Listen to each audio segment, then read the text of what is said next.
Hi everybody, this is Cynthia. I'm going to show you some of my favorite warm-ups this morning for starting a yoga class. I get asked this question a lot.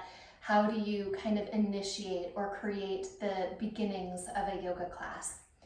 And typically what we want to look for in a well-curated class is what I and several others refer to as the arc, which essentially means you have a setting of your intentions, which includes some physical movement or some checking in even, or a setting of your theme of the class. And the theme might be a physical theme or an energetic theme, or going toward external rotation even. It might even be a single posture.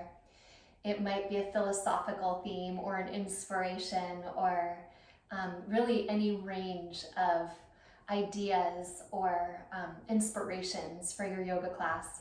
And that's the place where you would introduce that idea. And what posture you take in the very beginning does determine how your class is going to arc. So let's say you know that you have your theme or your posture or your range of postures, such as externally rotated poses, for example. So the pose that you begin your class in should indicate or signal to the physical body or the energetic body in some way where you're going to be leading in your yoga class.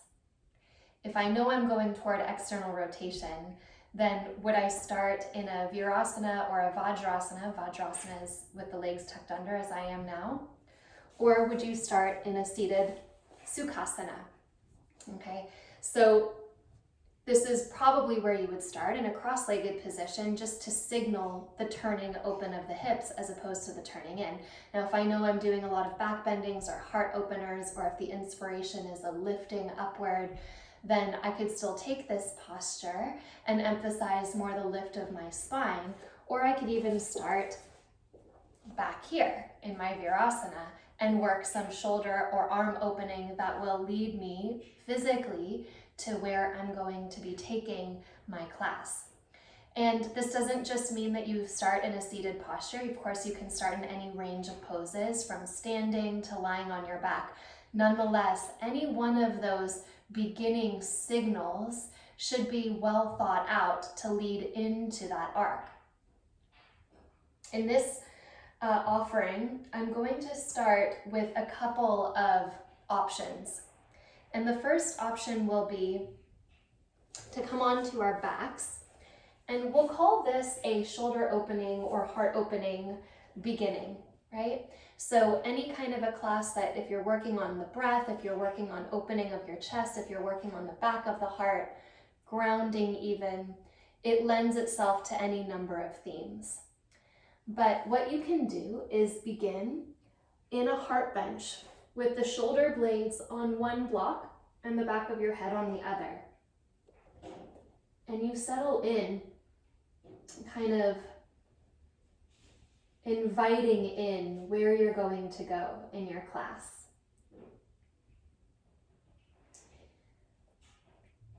Because I'm going to go into breath today in kind of a more gentle class, I really like this option of starting here. And just because you choose a single pose to begin, or a single check-in, or a single theme, doesn't mean that you have to stay still in your check-in. There's actually a lot of things you can do even in a heart bench.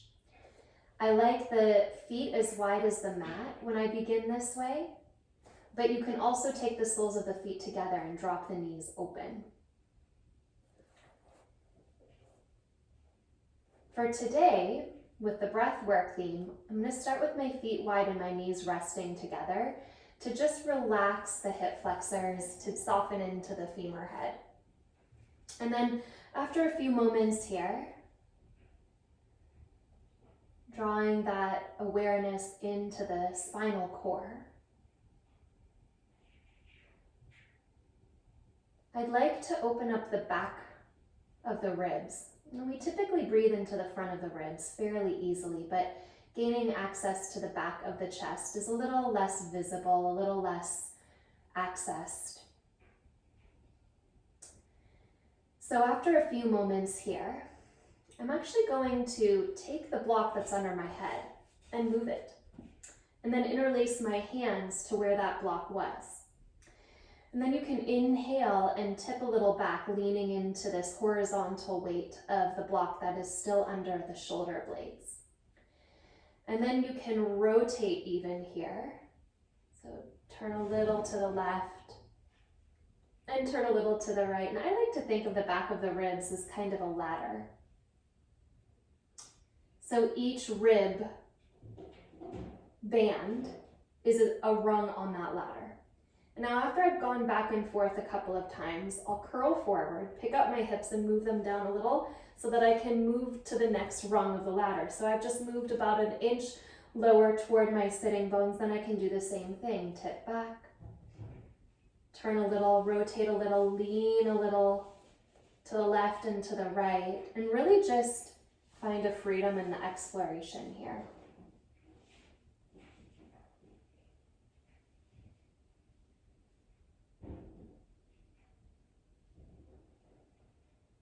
And then I might lower another rung, let my body adjust downward a little, and then do the same thing. And at a certain point, you'll feel a little less stable on your block, and you don't want to go to a place where you're unstable, but you do want to go to a place of open exploration. Maybe you climb up that rung, maybe you lower down that rung, but kind of getting yourself a little self-massage can be a nice way to open up a class.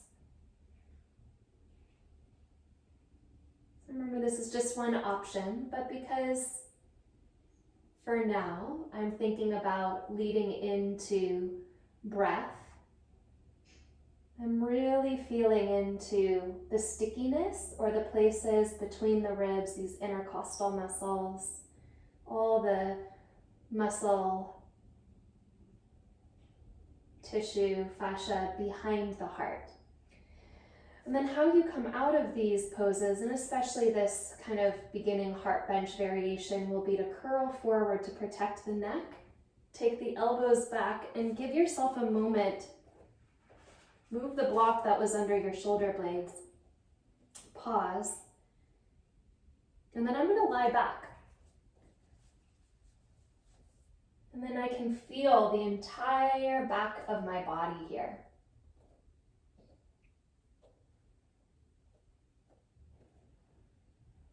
Let your tailbone drop. And there's a settling now into the earth that's a little more available to me.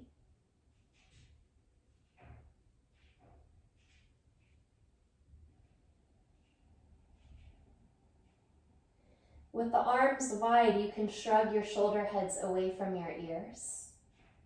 Think about those rib rungs, those ladder rungs, and settle them down into the earth, because we have this sort of subtle trying to press up and toward the front of the heart. So leaning into the back half of the body is physically as well as energetically curious, new, grounding for many of us. We have a whole range of information on the back half of the body. And as you press your shoulder heads down, you might even feel the residual stretch in the muscles across the front of the chest, just under the collarbones. It's a nice place to be. So a slight squeeze of the shoulder blades toward the sitting bones, maybe even toward each other here.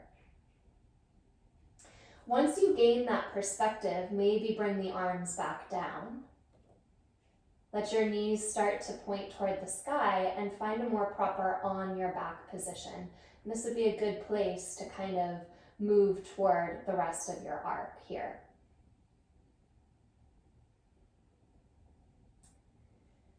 If you're already starting on your back and you don't have blocks, but you still want to create the intention for your arc, this is a good place to start in a chest opening class.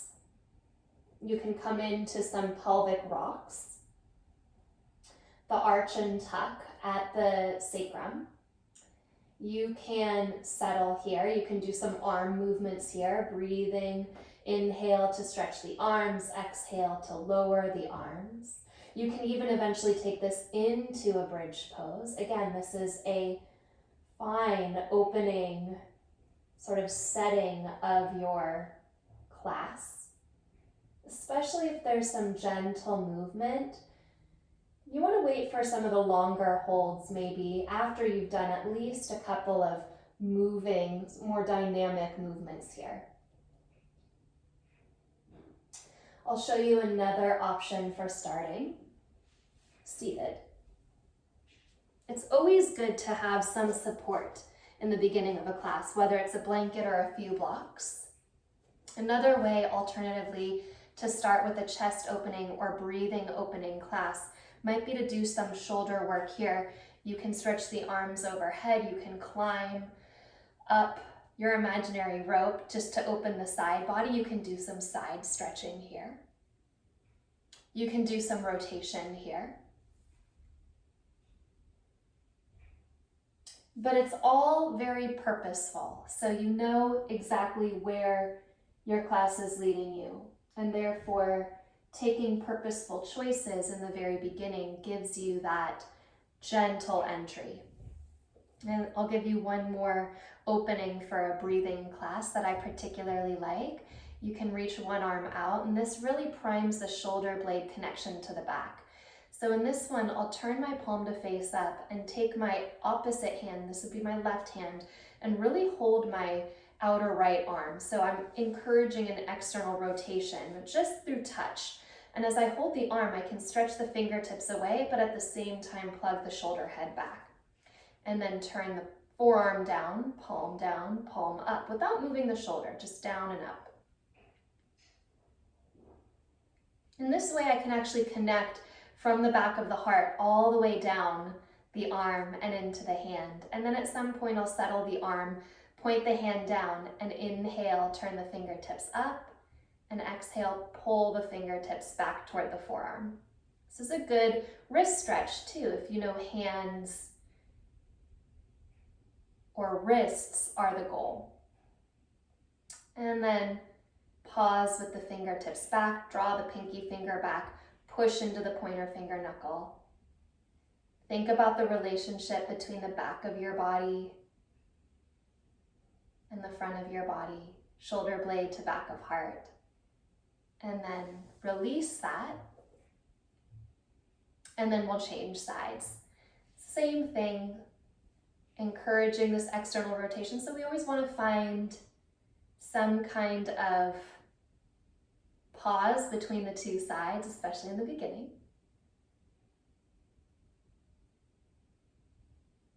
This could lead to all sorts of poses here. These are just some of my shoulder, arm, back of heart favorites. Really pulling in, really drawing back. Find the breath.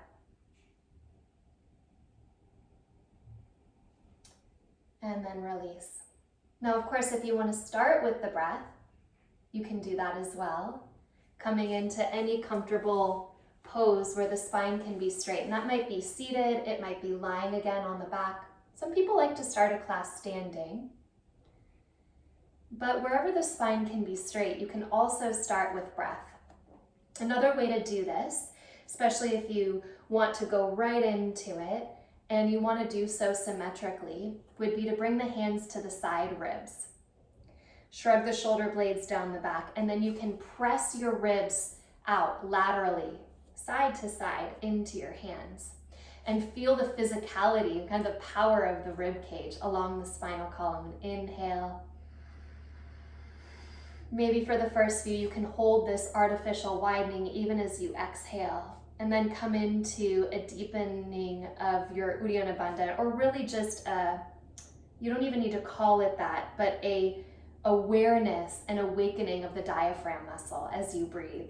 This is another really great one. Once you get that really stretched side to side opening of the ribs, you might release that artificial width, come back to a natural breathing, but create this expansive side to side movement at the rib cage for the breath. So whatever pose or little mini sequence of poses you start with, you know it's going to lead a little further into the arc.